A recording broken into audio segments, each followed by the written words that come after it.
అక్షరాల ఎవరి ప్రభుత్వం అంటే ఆ నిరుపేదల ప్రభుత్వం, మీ బిడ్డ ప్రభుత్వం అని ఈరోజు గర్వంగా కూడా నేను చెప్తా ఉన్నా. ఈరోజు పేదల మీద ప్రేమ, పేదలకు తోడుగా ఉండాలి అని తపన ఈరోజు అర్థం చేసుకున్న ప్రభుత్వంగా ఈరోజు మన అందరి ప్రభుత్వంలో అడుగులు పడ్డాయి. ఈరోజు గమనించమని అడుగుతా ఉన్నా. మొట్టమొదట ఇళ్ల నిర్మాణాన్ని తీసుకోమని అడుగుతా ఉన్నా. ప్రతి అడుగులోనూ కూడా మార్పు కనిపిస్తుంది. ప్రతి అడుగులోనూ కూడా పేదల పట్ల ప్రేమ కనిపిస్తుంది.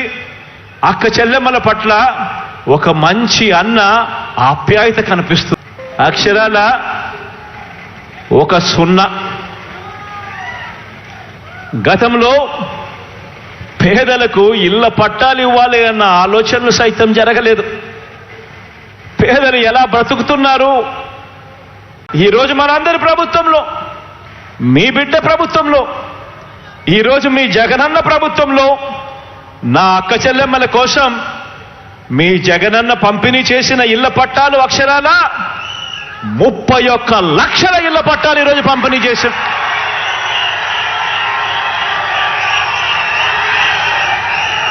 ఎప్పుడు జరగని విధంగా, ఎప్పుడు చూడని విధంగా నా అక్క చెల్లెమ్మల పేరు మీద రిజిస్ట్రేషన్ చేసి మరి నా అక్క చెల్లెమ్మల కోసం, నా అక్క చెల్లెమ్మలను లక్షాధికారులను చేయాలి, నా అక్క చెల్లెమ్మలకు ఒక నీడ ఉండాలి అని ఆలోచన చేసిన పరిస్థితి గతానికి భిన్నంగా ఈరోజు మీ బిడ్డ ప్రభుత్వంలో జరుగుతూ ఉంది.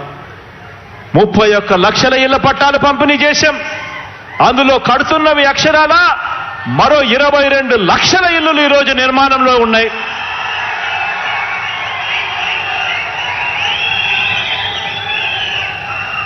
నిజంగా ఆశ్చర్యం అనిపిస్తుంది. మీ బిడ్డ ఇంతగా తప్పిస్తూ అక్క చెల్లెమ్మలకు మంచి చేయాలి, ఆ కుటుంబాలకు తోడుగా ఉండాలి, పేదరికంలో ఉన్న వాళ్లకు అండగా నిలబడాలి అని మీ బిడ్డ పరిగెత్తా ఉంటే 5 సంవత్సరాలు గతంలో సీఎంగా ఉన్న ఒక ఆయన ఉన్నాడు. ఆయనకు ఒక దత్తపుత్రుడు ఉన్నాడు.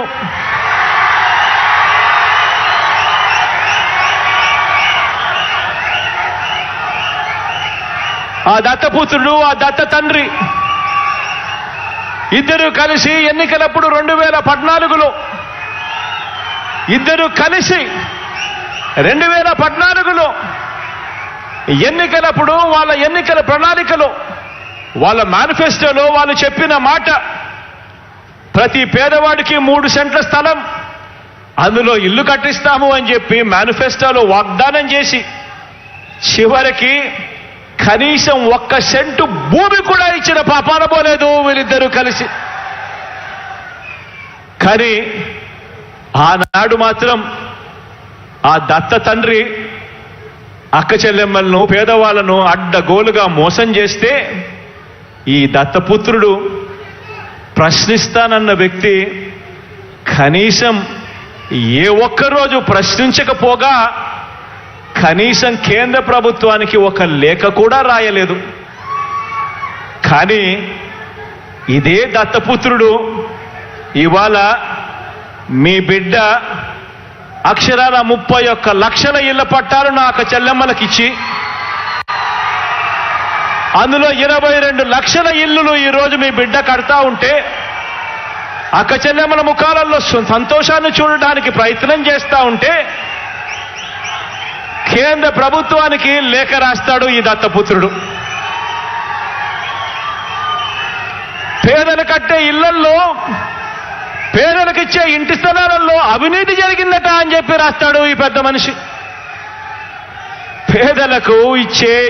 పేదలకు కట్టే ఇళ్లల్లో అవినీతి జరిగిందని రాసి ఆ ఇల్లు కట్టే కార్యక్రమం కూడా ఆపించాలని దిక్కుమాలిన ఆలోచన చేయగలిగిన వ్యక్తి ఎవరైనా ఉన్నారు అనంటే అది కేవలం ఈ అన్యాయస్తులు మాత్రమే అని చెప్పి మాత్రం ఈ సందర్భంగా తెలియజేస్తా ఉన్నా. ఈరోజు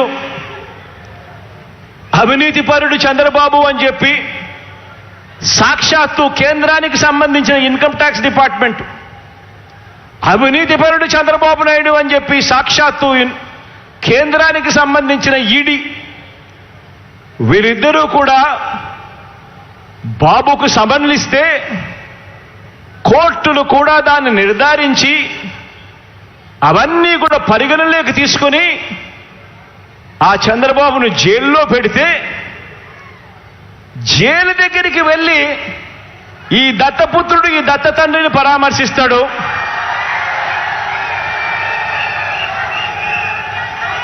పరామర్శించి ఇంత అవినీతిపరుడు ప్రపంచంలో ఎక్కడా లేకపోయినా కూడా ఈ పెద్ద మనిషి చాలా మంచోడని ఈయన సర్టిఫికెట్ ఇస్తాడు. అక్కడేమో అవినీతి జరిగినా కూడా మాట్లాడాడు ఈ పెద్ద మనిషి. మన ప్రభుత్వం విషయానికి వచ్చేసరికి మాత్రం అవినీతి జరగకపోయినా కూడా అభాండాలు వేస్తా ఉన్నాడు ఈ పెద్ద మనిషి. ఆలోచన చేయమని అడుగుతా ఉన్నా. గతానికి ఇప్పటికీ మనుషులకు ఇప్పటికీ తేడా ఏమిటో గమనించమని అడుగుతా ఉన్నా. నిజంగా చంద్రబాబు నాయుడు గారు అనే వ్యక్తి అవినీతి చేసినా కూడా నోరెందుకు మెదపడు ఆ పెద్ద మనిషి అనంటే కారణం ఆ అవినీతిలో ఈయనకు కూడా పార్ట్నర్ కాబట్టి ఎవడు నోరు మెదపడు, ఎవడు మాట్లాడడు, ఈనాడు అనే దినపత్రికలో ఎవడు చూపడు.